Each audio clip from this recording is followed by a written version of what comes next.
Hello and welcome everybody to Everest Coaching Institute. और बच्चों कैसे हो? Today we will discuss class 6th science air around us. बेटा ये बहुत ही अच्छा और बहुत ही इजी चैप्टर है. एयर जो आप हवा हम देखते हैं उसके ऊपर ये चैप्टर है. इसको कोई क्रैम करने की ज़रूरत नहीं है. बहुत इजी वे में मैं आपको एक्सप्लेन करूँगी और I will try my level best कि आपको समझ आ जाए. अगर फिर भी आपको कुछ समझ नहीं आता है तो आप कमेंट बॉक्स में फीडबैक अपनी दे सकते हो. चलो अब हम चैप्टर शुरू करते हैं एयर अराउंड अस. बीच में सबसे पहले हमने कुछ बहुत ज़रूरी बातें जो हमें पता होनी चाहिए एयर के बारे में. सो वो हम इम्पॉर्टेंट फैक्ट्स पहले हम डिस्कस करते. That air is present everywhere. आप देखो आसपास हर जगह पे हवा ही हवा है. ये तो नहीं है ना कि एयर है नहीं है, क्योंकि अगर एयर नहीं होगी तो आप सांस कैसे लोगे? एयर से सांस लेते हो ना, एयर के बीच में हमारी ऑक्सीजन होती है, वही हम लेते हैं, इनहेल करते हैं, और कार्बन डाइऑक्साइड हम एक्सहेल करते हैं, निकालते हैं या ब्रीद आउट करते हैं. सो हर जगह पे जहाँ पे भी आप देखोगे वहाँ पे हवा होती है. पर ये हवा हर जगह है. Is it possible for you to see the air? क्या आप हवा को देख सकते हो? हवा का कोई रंग होता है एयर का? नो. आप देखो हवा हर जगह है, हमें फील होती है, पर उसका कोई रंग नहीं है, वो ट्रांसपेरेंट है. इसका मतलब आप हवा के आर पार देख सकते हो. अभी आप देखो आपके सामने आपकी बुक पड़ी है, आपके टॉयज पड़े हैं, आपकी स्टेशनरी आइटम्स पड़ी हैं, आपकी घर की और कितनी चीज़ें पड़ी हैं. हर जगह पे एयर है. आप वो चीज़ें कैसे देख रहे हो? अगर एयर जो है ट्रांसपेरेंट नहीं होगी, अगर आप उसके थ्रू नहीं देख सकते तो आपको चीज़ नज़र नहीं आएगी. ठीक है, इसलिए आपको ये पता चलता है. इसके लिए आपको कोई प्रैक्टिकल करने की जरूरत नहीं है. इससे आपको ये चीज़ पता चलती है कि एयर जो है वो ट्रांसपेरेंट है, हम सी थ्रू है, हम देख सकते हैं. नेक्स्ट इंपॉर्टेंट फैक्ट क्या है हमारा? Air is odourless. Odourless means air की कोई स्मेल नहीं है, ना कोई अच्छी ना कोई गंदी. आप देखो हवा की स्मेल नहीं होती. वो अगर आप घर में या रूम में परफ्यूम छिड़कते हो, स्प्रे करते हो, या आपके घर में कोई आपके रूम में रोज का फ्लावर या कोई और फ्लावर पड़ रहा है, या किसी की फ्रेगनेंस वाली चीज़ कोई पड़ी है, तो आपको खुशबू आती है, तो आप कहते हो बहुत अच्छी स्मेल हो रही है, बट वो हवा की नहीं है. अगर ऐसे ही कोई उसमें आपकी गंदी स्मेल होगी, किसी चीज़ की फाउल स्मेल होएगी, तो वो आपको हवा से नहीं, वो तो हवा के बहाव में आती है, बट वो हवा की स्मेल नहीं, वो चीज़ से आ रही है. ठीक है.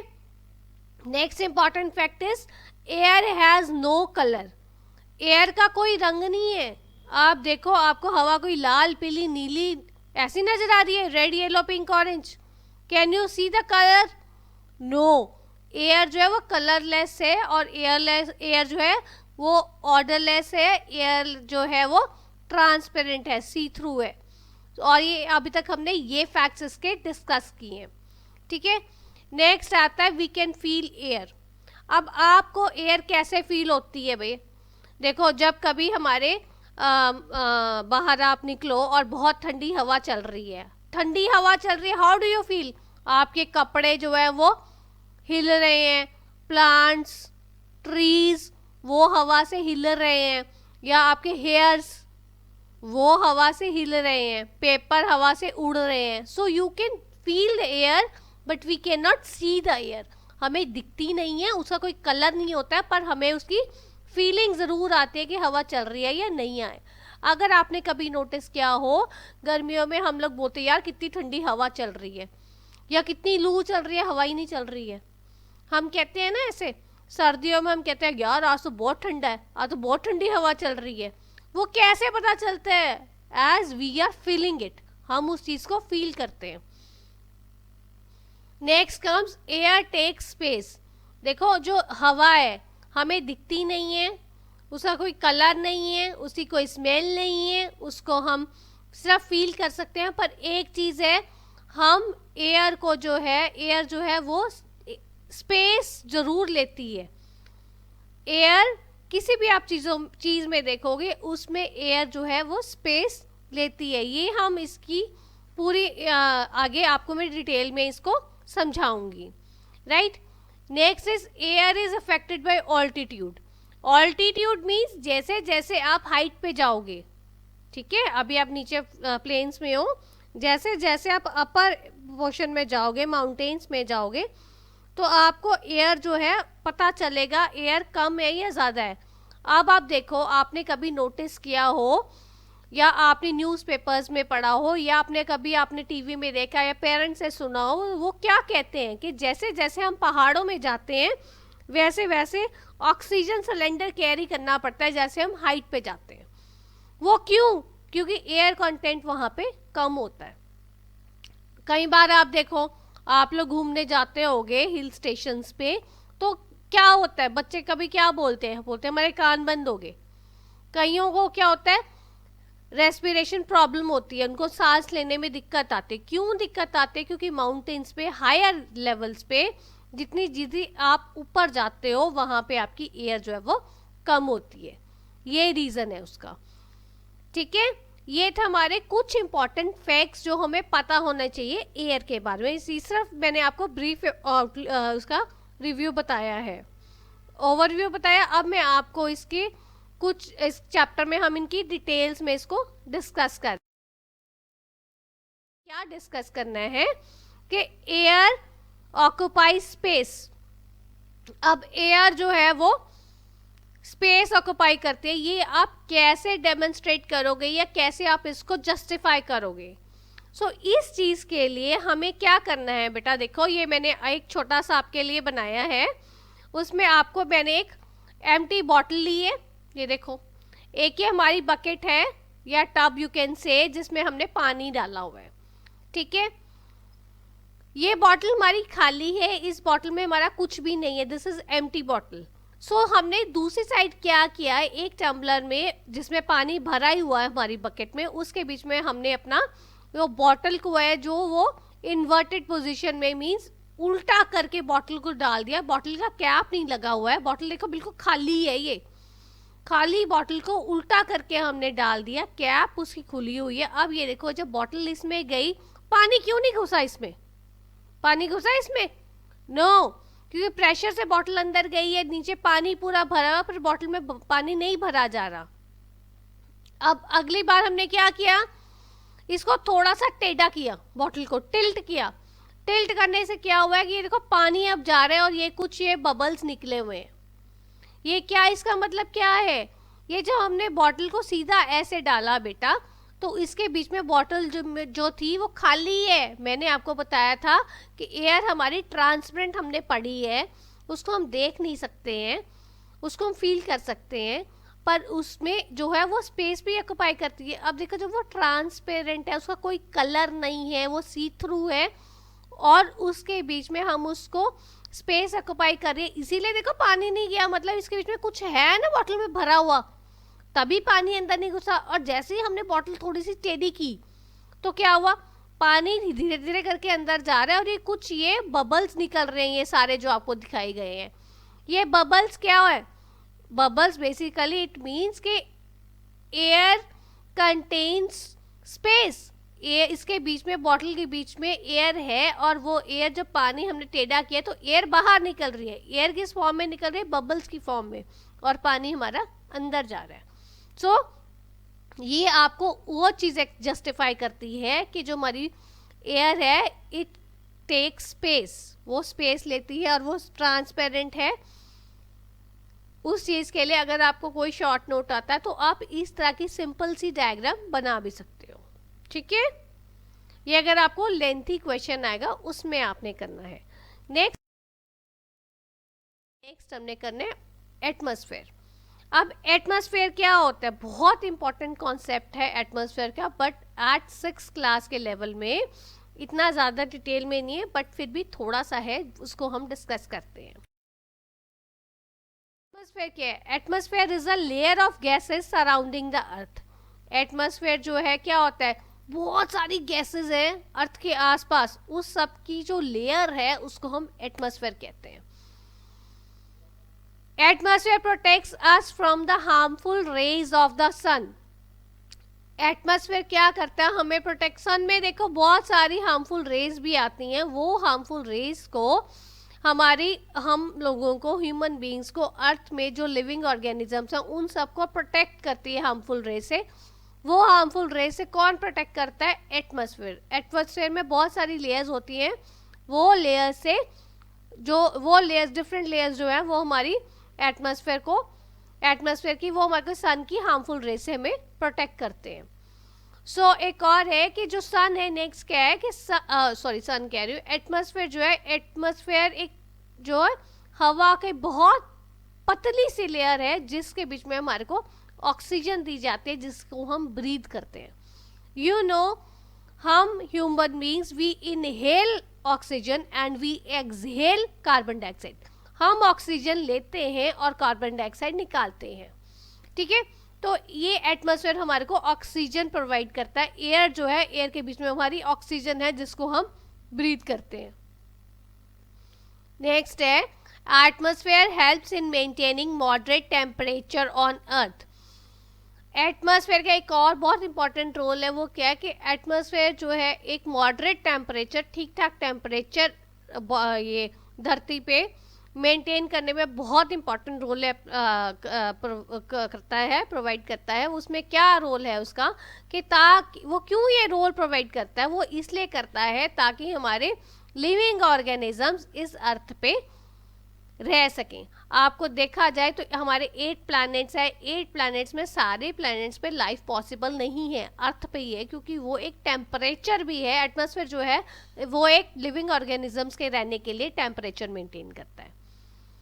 नेक्स्ट इज, जैसे जैसे as we move higher in the atmosphere, जैसे जैसे हम एटमॉस्फेयर में ऊपर ऊपर जाएंगे वैसे वैसे एयर गेट्स रेयरर। ये मैंने आपको पहले डिस्कस किया, जैसे जैसे हम हाइट्स पे जाएंगे वहाँ पे हमारी एयर जो है वो कम हो जाती है। तभी हम जो माउंटेन्स पे जाएं, हाई लेवल्स पे जाएं, वो सारे अपने ऑक्सीजन सिलेंडर्स, जो आप देखो ना कभी ये माउंट एवरेस्ट वगैरह पे हाई पीक्स पे जो माउंटेनियर्स चढ़ते हैं तो वो अपने साथ सिलेंडर के ऑक्सीजन सिलेंडर कैरी करते हैं। वो क्यों कैरी करते हैं, वो इसलिए कैरी करते हैं क्योंकि जब हम हाइट पे जाते हैं, ज़्यादा हाइट पे जाते हैं, तो हमें वहाँ पे ऑक्सीजन की कंटेंट जो होता है वो कम होता है। Now comes composition of air, कि एयर की कंपोजिशन क्या है, मतलब क्या है इसका कि एयर में कौन सी चीज़ें, एयर में कौन सी गैसेस या कौन सी चीज़ें एयर में इंक्लूडेड है, वो हम डिस्कस करेंगे। मैंने इसको आपको एक्सप्लेन करने के लिए एक ये पाई चार्ट बनाया है जिससे आपको बहुत इजीली समझ आ सकता है। आप इसको नॉर्मली अपने एग्ज़ाम में अगर पेपर में क्वेश्चन आता है आप इसको बना सकते हो, बट ये है कि आपने बनाना कैसे। ये देखो मैंने इसको 3D में बनाया, आपने 3D में नहीं बनाना, नॉर्मल सर्कल बना के कंपास से आपको सर्कल ड्रॉ करना आता है और उससे आप बनाओगे नॉर्मल, बीच में लाइंस लगा के। आपको कोई 3D नहीं बनाना है, ठीक है, आप बना सकते हो ये।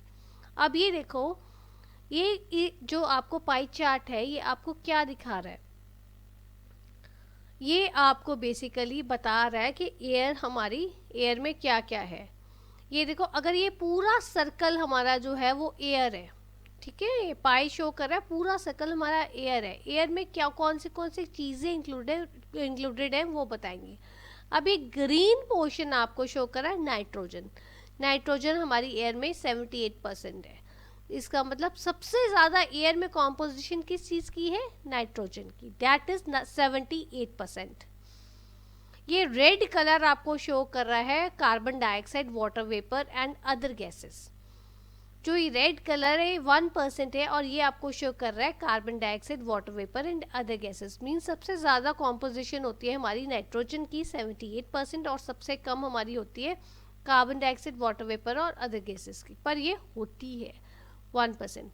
नेक्स्ट इंपॉर्टेंट कंपोनेंट नाइट्रोजन के बाद में दूसरा सबसे ज़्यादा आता है, वो आता है हमारा oxygen, that is shown with the purple colour. ये डिफरेंट कलर से मैंने आपको इसलिए शो किया है ताकि आपको समझ आ जाए।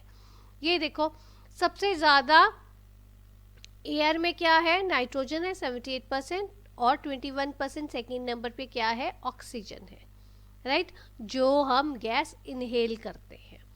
और सबसे कम मात्रा में कार्बन डाइऑक्साइड, वाटर वेपर और अदर गैसेस हैं जो है 1%। ये देखो आपने ऑक्सीजन, जो हम लिविंग ऑर्गेनिजम्स, ह्यूमन बींग्स हैं, जितने भी ये प्लांट एनिमल्स हैं, ये सारे ऑक्सीजन लेते हैं, ऑक्सीजन लेते हैं। जब ये ऑक्सीजन लेते हैं, सबसे ज़्यादा हमारी एयर में नाइट्रोजन के बाद में सेकेंड नंबर पे यही अवेलेबल है। और हम क्या एक्सेल करते हैं, क्या हम निकालते हैं, वो कार्बन डाइऑक्साइड है। अब जब आप आगे डिटेल में इस कॉम्पोजिशन को समझोगे, अलग अलग को समझोगे, तब आपको पता चलेगा कि ऑक्सीजन की इतनी वैल्यू क्यों है, 21% क्यों है, नाइट्रोजन सबसे ज़्यादा क्यों है और कार्बन डाइऑक्साइड सबसे कम क्यों है, इनके क्या क्या रीजंस हैं, इनके क्या बेनिफिट्स हैं, क्या मेरिट्स हैं, डीमेरिट्स हैं, ये क्या ज़्यादा होनी चाहिए या कम होनी चाहिए, ये हम पूरी डिस्कस करेंगे, राइट। तो ये तो बेसिकली था हमारी कॉम्पोजिशन। ये आपको 5 मार्क्स का या 3 मार्क्स का क्वेश्चन आपको पेपर में आ सकता है। तो अगर आपको 5 मार्क्स का आता है तो सिंपल आप कंपास से इस डायग्राम को ड्रॉ कर सकते हो, ठीक है। अब हम ये देखो, मैंने एक पाई चार्ट से भी पहले मैंने आपको बताया कि एयर की कॉम्पोजिशन आपको पाई से आपको समझाया, और अब इस में मैंने आपको नॉर्मल पिरामिड में मैंने आपको बताया है कि कौन सी चीज़ें हमारी जो है वो एयर में होती हैं। कौन सी होती हैं, ये देखो, वाटर वेपर है, ऑक्सीजन है, नाइट्रोजन है, कार्बन डाइऑक्साइड है, डस्ट एंड स्मोक है। तो सिर्फ आपने नाइट्रोजन, ऑक्सीजन और वाटर वेपर हमने, सॉरी कार्बन डाइऑक्साइड भी, ये चीज़ें हमने उसमें डिस्कस की थी पाई चार्ट पे, पर उसमें हमारा डस्ट एंड स्मोक नहीं था। बट डस्ट एंड स्मोक भी हमारा एक एयर का एक इम्पॉर्टेंट कंपोनेंट है, ठीक है। सो आप इस टाइप से भी डायग्राम बना सकते हो, और आप वो डायग्राम भी बना सकते हो जो आपको इजी लगे और आप जल्दी पेपर में आराम से ड्रॉ कर सकते हो, वो आप कर सकते हो, ठीक है। उसमें आपकी कोई नेगेटिव मार्किंग नहीं होगी अगर आपका 3 या 5 मार्क्स का क्वेश्चन आता है। अगर 1 मार्क का क्वेश्चन आता है, उसमें गड़बड़ मत करना, उसमें डायग्राम मत बनाना। लोग आगे डिस्कस करते हैं वाटर वेपर। अब वाटर वेपर क्या होता है, एयर कंटेन्स वाटर वेपर, ये हम डिस्कस कर चुके हैं कि एयर में वाटर वेपर होती है। अब हमें कैसे पता चलता है एयर में वाटर वेपर है, जब आप कोई चीज़ को देखो गरम करते हो, लाइक आप पानी को गरम करते हो गैस पे, जब वो बॉयल होता है या वो गरम होने लग जाता है, तो आप ध्यान से देखोगे उसमें आपको स्टीम नज़र आएगी ऊपर उड़ती हुई। वो जो स्टीम उड़ती नज़र आएगी वो बेसिकली वाटर वेपर की फॉर्म में इवापोरेट हो रहा है। या आपको एक और बात बताती हूँ, आप लोगों ने पता नहीं कभी नोटिस की है या नहीं, बट अब आप ज़रूर नोटिस करना। आप देखो विंटर्स में अगर आप धूप में बैठते हो, आपने अगर हेड वॉश किया है, राइट, आप अपने बाल सुखाने के लिए धूप में बैठे हो, धूप में बैठे हो, अगर आप अपनी शेडो देखोगे, आप धूप में बैठे हो, थोड़ी देर बाद में आपको आपकी बालों की तरफ से, जहाँ पे आपका सिर है, हेड की साइड से आपको ऊपर स्टीम उड़ती दिखेगी। वो स्टीम उड़ती बेसिकली क्या है, बाल आपके गीले हैं, और जब आपके बाल सूरज की गर्मी से सूख रहे हैं, ड्राई हो रहे हैं, तो वो आपकी वेपर्स की फॉर्म में एवापोरेट हो रहा है पानी, आपके बाल तभी धूप में सूख जाते हैं। इसमें देखो मैंने इसका बड़ा अच्छा सा एक ये डायग्राम ड्रॉ की है राइट साइड पे। ये आप देखो, ये कपड़े हम सुखाते हैं ना धूप में, धूप में कपड़े सुखाते तो क्या करता है, सूरज देवता क्या करता है, कपड़ों पे, गीले कपड़े हम डालते, थोड़ी देर बाद में हम देखते हैं कपड़े सूख गए। वो क्या होता है, वाटर से जो गर्मी के कारण वाटर कपड़ों से वाटर जो है वाटर वेपर की फॉर्म में इवापोरेट होता है, और वो जो एयर की फॉर्म में लेता है, क्योंकि हमारी एयर इज प्रेजेंट एवरीवेयर, ठीक है। सो ये हमने एक कॉम्पोजिशन इसकी की है वाटर वेपर, कि एयर में water vapour, air contains water vapour. Next हमारा important component of air is oxygen. Oxygen है जो हमारा इंपॉर्टेंट कंपोनेंट है। इम्पॉर्टेंट कंपोनेंट एयर का ऑक्सीजन क्यों है, आप 6 क्लास के बच्चे हो, आपको बेटा इतना पता होगा कि जो ह्यूमन बीइंग है, जब वो सांस लेता है, जब हम इनहेल करते हैं, तो हम कौन सी एयर का कौन सी गैस हम इनहेल करते हैं।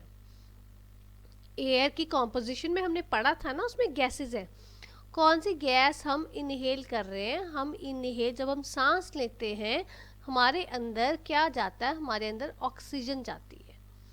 और जब हम सांस छोड़ते हैं, हम ब्रीद आउट करते हैं, तो हमारे बॉडी में से कार्बन डाइऑक्साइड हम एक्सेल करते हैं या ब्रीद आउट करते हैं। सो जो हमारी ऑक्सीजन है वो हमें ऑक्सीजन कहाँ से मिलती है, वो एयर से मिलती है। एयर की हमने कॉम्पोजिशन में डिस्कस किया था 21% of the air consist oxygen. Air में 21% ऑक्सीजन है जो हमारे लिविंग ऑर्गेनिजम्स के लिए, हम लिविंग बींग्स के लिए जीने के लिए बहुत ज़रूरी है, क्योंकि हम यही ऑक्सीजन को हम इनहेल करते हैं। नेक्स्ट, ऑक्सीजन का क्या इम्पोर्टेंट कंपोनेंट है, क्या इम्पोर्टेंट फंक्शन है जो ये करती है, जो आपके 6 के लेवल के लिए इम्पोर्टेंट है। वो क्या है, ऑक्सीजन सपोर्ट्स बर्निंग। जो आग लगती है, आपको पता है वो ऑक्सीजन उसमें बहुत इम्पोर्टेंट रोल अदा करती है, कि जिससे हमारी चीज़ों को आग लगती है। जो हमें ऑक्सीजन एयर से मिलती है वो हमारी बर्निंग भी सपोर्ट करती है। अब आप मेरे को कहोगे मैम ये कैसे होता है, हाउ ऑक्सीजन सपोर्ट्स बर्निंग। ये कई बार आपको क्वेश्चन पेपर में आ जाता है कि आप यू जस्ट डेमोन्स्ट्रेट, कि आप एक्सप्लेन करो कि कैसे ऑक्सीजन जो है वो सपोर्ट करती है बर्निंग के लिए। सो अगर आपको ये क्वेश्चन आ जाता है 3 मार्क्स का, 4 मार्क्स का और 5 मार्क्स का, तो हाउ विल यू एक्सप्लेन, तो आपने उस चीज़ को कैसे एक्सप्लेन करना है ये मैं आपको अभी समझाती हूँ। इसमें अगर बाई चांस आपको 5 मार्क्स का ये क्वेश्चन आता है तो आप ये पेंसिल से बड़े आराम से इसको ड्रॉ कर सकते हो, जो ये पिक्चर आपको यहाँ पे नज़र आ रही है। अब ये देखिए ऑक्सीजन को कैसे सपोर्ट करती है वो हमने देखना है। ये देखो मेरे पास 3 कैंडल्स मैंने लिए, 1 2 एंड 3। पहली कैंडल जल रही है, ठीक है, हमने एक नॉर्मल कैंडल ली और हमने उसको जलाई। ये हमने जलाई है कैंडल, और ये हमारे पास एक ग्लास का टम्बलर है, ठीक है, ये हमारा खाली ग्लास का टम्बलर है। मैंने उल्टा करके इसके ऊपर रखने की कोशिश कर रही हूँ। अभी देखो वो आ रहा है, ठीक है, अभी ये चल रही है, कैंडल चल रही है, अभी वो आया नहीं है। जब ये पूरा उसके ऊपर आ गया, कवर हो गया, तो ये देखो ये कैंडल हमारी बुझ गई। क्यों बुझ गई कैंडल हमारी, जब हमने टम्बलर, ग्लास टम्बलर उसके ऊपर रखा, तो क्यों वो कैंडल हमारी बर्न जो जल रही थी वो हमारी क्यों एक्सटिंग्विश होगी, क्यों हमारी बुझ गई। ये आपकी एकदम आपकी रखने पे ही एकदम से नहीं बंद होती है, उसको थोड़ा सा टाइम लगता है, फ्यू सेकेंड्स के बाद में वो बंद हो जाती है। वो क्यों बंद होती है, इसका मतलब एयर के बीच में कुछ, ये देखो जब हमने इसको ढक्कन से पूरा टम्बलर से इसको बंद कर दिया तो एयर तो कहीं से आ नहीं रही। जितनी एयर थी उसमें उतनी थी कि ये हम डिस्कस कर चुके हैं, एयर ऑक्यूपाई स्पेस। तो जब हमने उसको ढक दिया, जितनी उसमें एयर में कोई कंपोनेंट तो एयर में ऐसा था जो उसको हेल्प कर रहा था जलने के लिए, जब वो एयर का वो कंपोनेंट खत्म हो गया तो हमारी कैंडल जो है वो बुझ गई, क्योंकि एयर तो इसमें आ नहीं रही। सो ये आपको शो करता है कि एयर में हमारी ऑक्सीजन थी, और ऑक्सीजन का बहुत अच्छा रोल है जो हमारे को आग जलाने के लिए, बर्निंग के लिए हेल्पफुल है, राइट। जब हमने ग्लास कैंडल के ऊपर उल्टा रख दिया, जब हम उस जितने वो एरिया में जब वो कवर होगी कैंडल पूरी, जितनी उसमें एयर थी उसको बर्निंग के लिए चाहिए थी उसने यूज़ कर ली। जब एयर में से ऑक्सीजन सारी हमारी ख़त्म होगी, उसने यूज़ कर ली, तो क्या हुआ, ऑक्सीजन कंपोनेंट ख़त्म हो गया, उसके कारण कैंडल जो है वो जलना, बर्न होना बंद होगी, ठीक है। सो ये आप एक्सप्लेन कर सकते हो अपने एग्जाम में। आप सिंपल सी पेंसिल के साथ ड्राइंग कर दो, कोई आपको कलरिंग करने की ज़रूरत नहीं है, ठीक है। आप सिंपल फटाफट आराम से इसको ड्रॉ करो। आपका अगर 3 मार्क्स का क्वेश्चन है, you will definitely get good marks out of it, right. हमने दूसरा इंपॉर्टेंट कंपोनेंट हमने डिस्कस करना है नाइट्रोजन। अभी तक देखो एयर के हम 3 कंपोनेंट्स, थर्ड कंपोनेंट है जो हम डिस्कस करेंगे। अभी हम इसके दो कर चुके हैं, एक वाटर वेपर कर चुके हैं और एक हम ऑक्सीजन कर चुके हैं। अब हम थर्ड हम डिस्कस कर रहे हैं नाइट्रोजन। नाइट्रोजन सबसे ज़्यादा जो है हमारी एयर में हमने पढ़ा है, 78% एयर कंप्राइजेज नाइट्रोजन। कौन सी गैस सबसे ज़्यादा है एयर में, वो नाइट्रोजन है। ठीक है, so important component present in air is nitrogen. Composition of nitrogen is in air is 78%, ये मैं आपको बता चुकी हूँ। अब नाइट्रोजन क्यों जरूरी है एयर में होनी? अब देखो, ऑक्सीजन से तो आग लगती है, पर एक नाइट्रोजन है जो वो बर्निंग को सपोर्ट नहीं करता है। अगर हमारी हवा में, एयर में ऑक्सीजन की मात्रा ज़्यादा होगी तो आग लगती रहेगी, क्योंकि oxygen supports burning. But nitrogen हमारी बर्निंग सपोर्ट नहीं करती, इसलिए हमारी नाइट्रोजन की जो रेशो है वो एयर में ज़्यादा है। क्योंकि नहीं तो ऐसे तो आग ही लगती रहेगी, वो कभी बुझेगी नहीं। इस चीज़ को एक्सप्लेन करने के लिए बेटा, अगर आपको पेपर में क्वेश्चन आता है तो मैंने दोबारा एक्सप्लेन किया है। देखो, सेम वही डायग्राम है, सेम चीज़ है। हमने पहले 3 कैंडल्स ली और ये कैंडल हमारी जल रही है, इसके ऊपर टम्बलर हम रखने लगे हैं, ग्लास टम्बलर, और ये हमने रख दिया। थोड़ी देर बाद में वो बुझ गई। अब ये बुझी क्यों? क्योंकि इसमें ऑक्सीजन ख़त्म होगी। हम ये कह रहे हैं ऑक्सीजन का कंटेंट ख़त्म हो गया। ऑक्सीजन ख़त्म हुआ 21% एयर में, पर बाकी जो है हमारी 79% कुछ और है। इसका मतलब जो कुछ और है उसके कारण जो सपोर्ट कर रहा है इसको बर्न करने के लिए, बर्निंग के लिए क्या सपोर्ट करता है? नाइट्रोजन, जो हमारी 78% इसमें एयर में है। ठीक है, इसमें हमने ये डिस्कस करना करेंगे। हमारा next component that is carbon dioxide. Next कौन सी गैस एयर में होती है? वो होती है carbon dioxide. So carbon dioxide जो है, carbon dioxide present in air is in very small percentage. If you remember, हमने जब कॉम्पोजिशन ऑफ एयर में मैंने आपको पाई चार्ट दिखाया था, उसमें मैंने आपको दिखाया था कार्बन डाइऑक्साइड, वाटर वेपर और अदर गैसेस, उन सब की परसेंटेज 1% है। सबसे ज़्यादा परसेंटेज नाइट्रोजन की थी, जो हम डिस्कस कर चुके हैं, 78%। फिर हमने दूसरी जो इसमें कंपोनेंट सबसे ज़्यादा रेशो में वो आता है, हमारी जो सी गैस आती है वो आती है ऑक्सीजन, दैट इज़ 21%। और अब थर्ड नंबर पे जो गैस है जिसकी बहुत कम रेशो है, दैट इज़ कार्बन डाइऑक्साइड।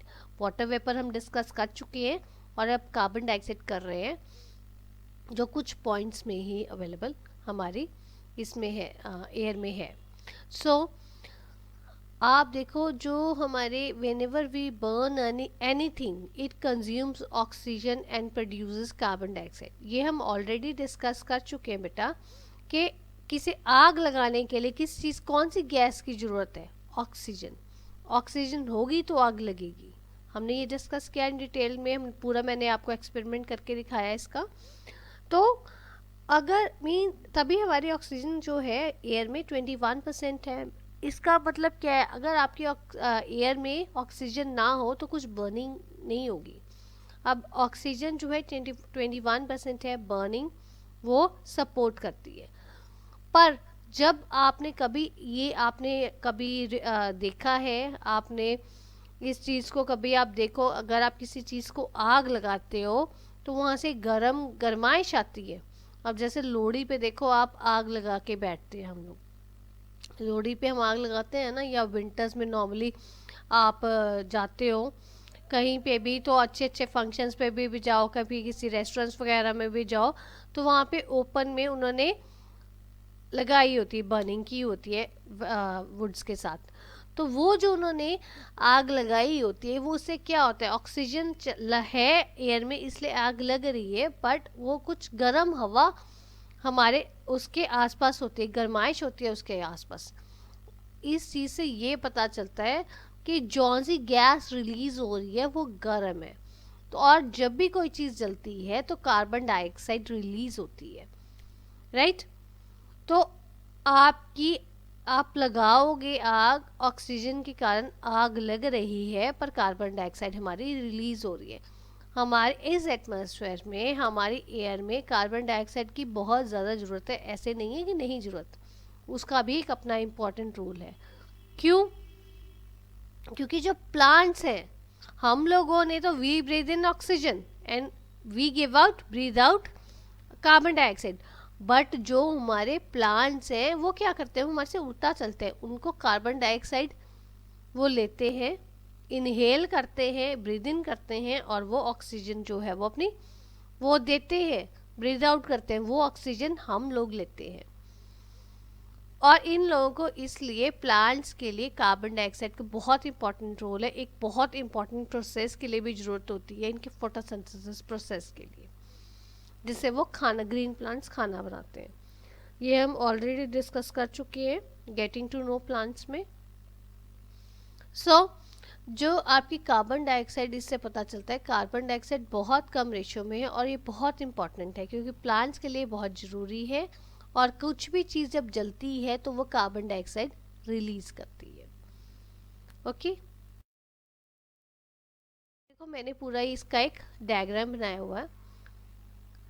ये डायग्राम में क्या कहना चाहता है डायग्राम के थ्रू, ये देखो ग्रीन प्लांट्स है, ग्रीन प्लांट फोटोसिंथेसिस प्रोसेस से खाना बनाते हैं, फोटोसिंथेसिस प्रोसेस से, और ग्रीन प्लांट जो आपका वो इनटेक करे कार्बन डाइऑक्साइड और वो लेते, रिलीज क्या करते हैं, ऑक्सीजन। ऑक्सीजन किस लिए चाहिए होती है, वो रेस्पिरेशन के लिए। किसको रेस्पिरेशन के लिए, ह्यूमन बीइंग के लिए। ह्यूमन बीइंग क्या करता है, ऑक्सीजन को लेता है और कार्बन डाइऑक्साइड छोड़ता है, जो हमारे प्लांट्स लेते हैं। ये सर्कल ऐसे ही चलता रहता है, चलता रहता है, चलता रहता है।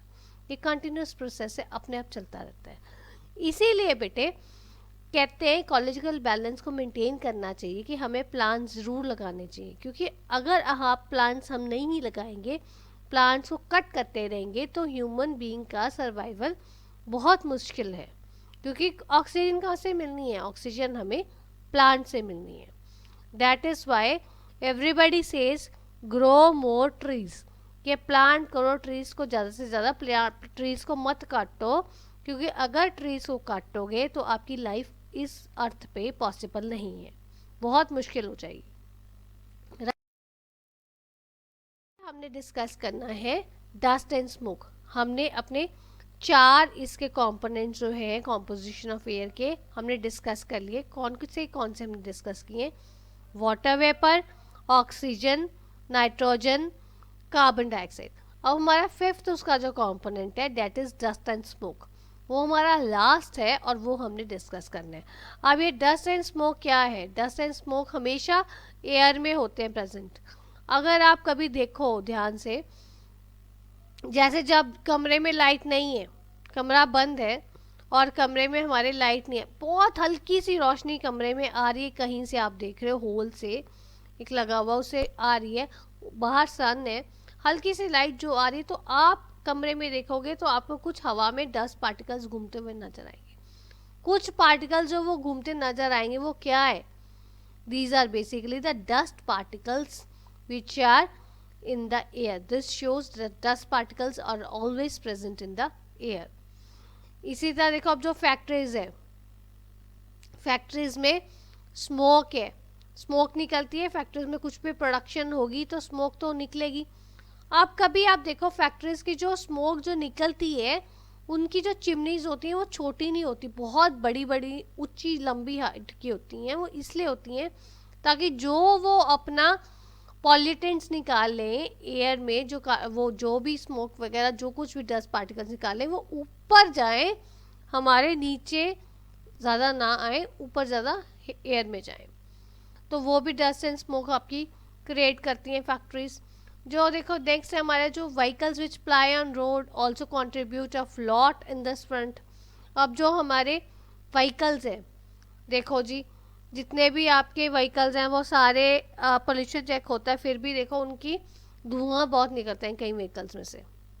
वो जो धुआं निकल रहा है, स्मोक निकल रहा है, वो भी एक इसका इम्पॉर्टेंट रोल इसमें अदा कर रहा है डस्ट एंड स्मोक को कंट्रीब्यूट करने में एयर में।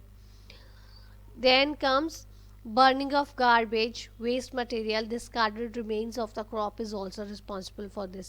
आपके जितने जो कूड़े को आग लगाते हैं या वेस्ट मटेरियल को आग लगाते हैं, आपका अगर जो आपकी जो ये क्रॉप है, क्रॉप बच जाती है, जब आपने सारी जैसे वीट है, वीट आपने निकाल ली, हार्वेस्टिंग होगी, या पैडी है उसकी सारी हार्वेस्टिंग होगी, आपने निकाल ली, जो उसके रिमेन्स रह जाते हैं वो रिमेन्स को जब वो किसान फार्मर्स आग लगा देते हैं तो वो भी डस्ट एंड स्मोक को कंट्रीब्यूट करता है।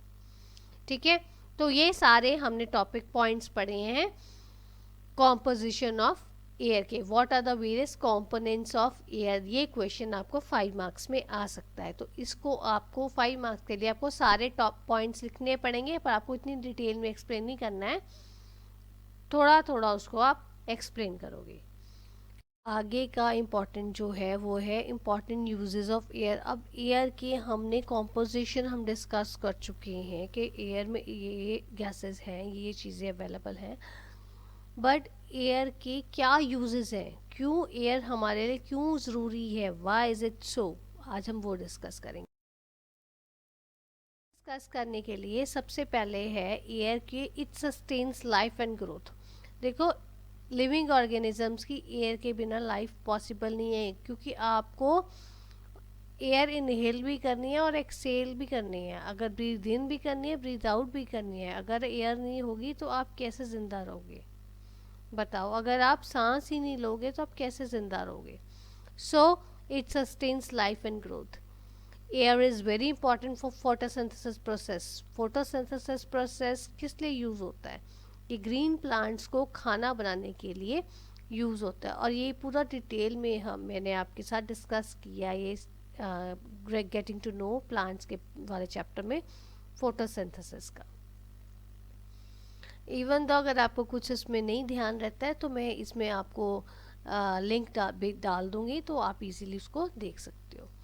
Next comes it maintains temperature.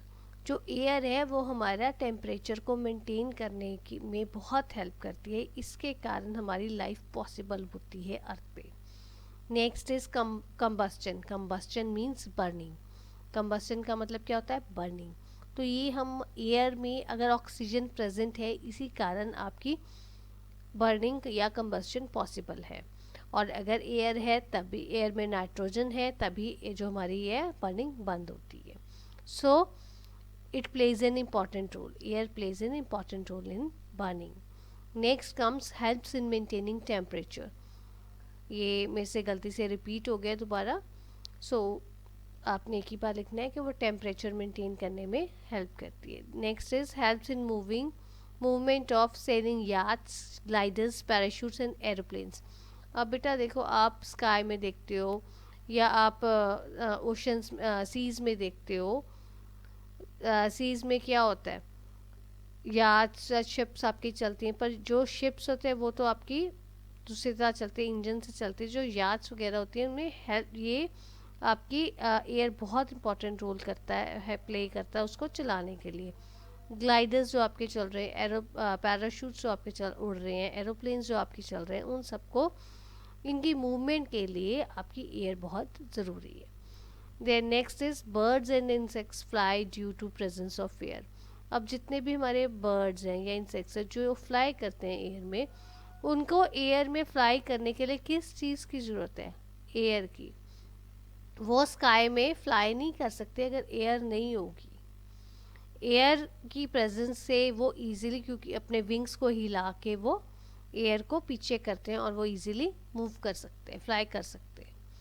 Next is air plays an important role in water cycle. Water cycle हमने डिस्कस किया है वाटर चैप्टर में, तो उसमें एयर का आपने रोल उसमें पढ़ा हुआ है कि एयर बहुत ज़रूरी है, क्योंकि एयर अगर होगी तभी आपका जो सीज ओशंस एंड जहाँ पे भी वाटर आपका होता है वो इवेपोरेट कैसे होगा, गर्म माइश होएगी तभी वो वेपर्स में जाएगा, एयर में जाएगा और फिर वो क्लाउड्स की फॉर्म लेगा, राइट। सो वाटर साइकिल के लिए एयर बहुत ज़रूरी है, क्योंकि वाटर वेपर जो है एयर का बहुत इंपॉर्टेंट कॉम्पोनेंट है।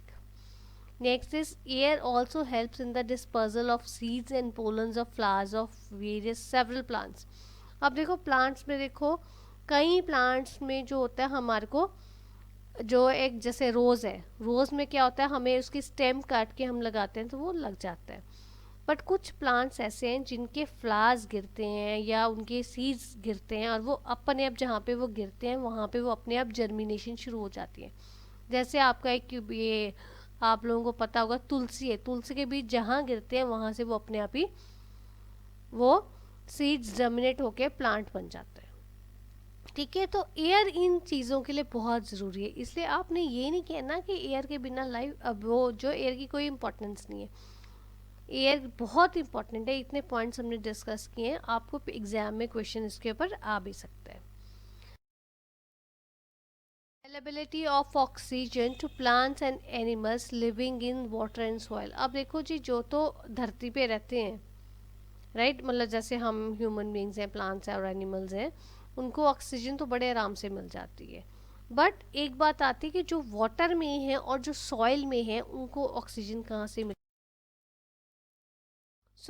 ये हम डिस्कस करते हैं। अब देखो, जो plants and animals living in water gets oxygen from the oxygen dissolve in water. Water में ऑक्सीजन डिजॉल्व होती है, वाटर का एक हिस्सा है ऑक्सीजन, उसमें एक पार्ट है उसका ऑक्सीजन। ये आप बड़े हो गए थोड़ा, आप नेक्स्ट क्लासेस में, सीनियर क्लासेस में आपको पता चलेगा कि वाटर में वाटर का एक पार्ट है ऑक्सीजन, और वो जो ऑक्सीजन है उससे प्लांट्स और एनिमल्स जो पानी में रहते हैं, एक्वेटिक प्लांट्स एंड एनिमल्स हैं, उनको ऑक्सीजन मिलती है। और जो एक्वेटिक प्लांट्स एंड एनिमल्स है, ये हम चैप्टर में डिस्कस कर चुके हैं, वो कहाँ से सांस लेते हैं, रिस्पायर कैसे करते हैं, उनके गिल्स होते हैं जिससे वो रिस्पायर करते हैं। Then comes plants take oxygen through their leaves. और जो प्लांट्स हैं जो लैंड पे हैं, वॉट एक्वेटिक प्लांट्स की बात नहीं कर रही मैं, जो नॉर्मल प्लांट्स हैं, वो ऑक्सीजन कहाँ से लेते हैं, वो लीव से लेते हैं। एक्वेटिक है या कोई भी है, वो सारे अपने जो जितने भी आपके प्लांट्स हैं, वो सारे प्लांट्स अपने जो ऑक्सीजन है वो लीव से लेते हैं, और जो एक्वेटिक एनिमल्स हैं वो गिल से लेते हैं, और प्लांट्स जो है वो लीव से लेते हैं, उसमें स्टोमेटा होता है, उससे वो ऑक्सीजन लेते हैं। ये मैं आपको आगे बताऊंगी, कैसे इसका एक्सप्लेन करूंगी, आपको बताऊंगी कि कैसे हमें पता चलता है कि पानी में ऑक्सीजन है। Plants and animals living in soil gets oxygen from the oxygen dissolved in soil. अब देखो, सॉइल भी ऐसी होती है, सॉइल में भी ऑक्सीजन है। और जो ये तो बात थी पहले, ऊपर हमने एक्वेटिक प्लांट्स एंड एनिमल्स की बात की, वो तो पानी से ले लेते हैं ऑक्सीजन। जो हमारे सॉइल में रहते हैं, जो आप वो होते हैं ना, वॉर्म्स होते हैं, अर्थ वॉर्म्स वगैरह आपके घूमते हैं, आप देखो बरसात में बहुत ज़्यादा आ जाते हैं मानसून सीजन में, तो वो जो हमारे प्लांट्स एंड एनिमल्स जो सॉइल के बीच में रहते हैं, राइट, वो ऑक्सीजन कहाँ से लेते हैं, वो सॉइल के बीच में डिजॉल्व होती है ऑक्सीजन, वो वहाँ से लेते हैं। अभी आपको नेक्स्ट में मैंने आपको एक्सपेरिमेंट से आपको मैं बताती हूँ, इससे आपको पता चल जाएगा कि पानी में भी ऑक्सीजन है और वाटर सॉइल में भी ऑक्सीजन है। अब देखो, आप कोई भी, जैसे मैंने इसमें आपको पहले मैं आपको दिखा रही हूँ इसके वाला, पहले मैं आपको इसका दिखाऊंगी कि experiment showing water contains oxygen. Water contains oxygen में क्या है बेटा, कि देखो हमने एक बीकर लिया, बीकर में पानी डाला और नीचे हमने ट्राइपॉड स्टैंड पे कैंडल वो लगा दिया, मैंने कैंडल यहाँ पे लिए, कैंडल पे भी वो गर्म हो रहा है। या आप सिंपल ले सकते हो, किचन में आप देखो, अपनी किचन में आप पानी गर्म करना बीकर में रख दो, एक पतीले में वेसल में रख दो, तो जब वो गर्म होना शुरू होगा तो उसमें देखो पहले छोटे छोटे वेपर्स आपको नजर आएंगे, ऐसे ये सारे वेपर्स है ना, छोटे छोटे सारे वेपर्स नजर आएंगे। ये वेपर्स क्या शो कर रहे हैं, ये वेपर्स यही शो कर रहे हैं कि वाटर के बीच में ऑक्सीजन है, तभी हमारे वेपर्स बने, नहीं तो वेपर्स क्यों बनेंगे। ये वेपर्स फिर आपके उड़ जाते हैं, ये एयर में का पार्ट बन जाता है। This experiment shows that water contains oxygen. ऐसे ही एक एक्सपेरिमेंट है जिसमें आपको सॉइल कंटेन्स ऑक्सीजन का आएगा। ये देखो, ये एक ग्लास है, ग्लास में सॉइल डाली हुई है। आप देखो, अगर मिट्टी के बीच में पानी डाल दो तो पहले उसमें से बुलबुले निकलेंगे। ये जो बुलबुले, एयर बबल्स जो निकलते हैं, ये क्या शो करे, एयर बबल्स तो तभी निकलेंगे ना अगर उसमें ऑक्सीजन, उसमें ये ऑक्सीजन होगी। इट मीन्स के that soil contains air, air का एक कंपोनेंट हमारा ऑक्सीजन है। ठीक है, तो ये हमने ग्लास के बीच में पानी डाला हुआ, सॉइल डाली हुई, तो ये वेपर जो निकल रहे हैं, बबल्स जो हमारे निकल रहे हैं, ये क्या है, बेसिक जो डिस्कस करने वाली चीज़ रहेगी है वो हमारी रहेगी विंड मिल। विंड मिल बात हमारा बहुत ही इम्पॉर्टेंट कॉन्सेप्ट है, ये आपको पता होना चाहिए कि विंड मिल क्या होती है। ये देखो विंड मिल की मैंने ये एक पिक लगाई हुई है, बनाई हुई है। नॉर्मली विंड मिल आपकी ऐसे बन होती है। विंड मिल का पर्पस क्या है, विंड मिल करती क्या है? Wind mill converts wind energy into rotational energy. Wind energy जो हवा में एनर्जी होती है, विंड में जो एनर्जी होती है उसको चेंज करती है, कन्वर्ट करती है रोटेशनल एनर्जी में। अब आप बोलोगे कि विंड मिल के यूजेस क्या है, उसको क्या जरूरत पड़ी है विंड एनर्जी को रोटेशनल एनर्जी में कन्वर्ट करने की, फ़ायदा क्या हमें? क्योंकि वो क्यों करती है रोटेशन एनर्जी में, विंड मिल विंड एनर्जी को रोटेशन एनर्जी में इसलिए कन्वर्ट करती है कि यूज़ क्या है उसको, किस चीज़ के लिए।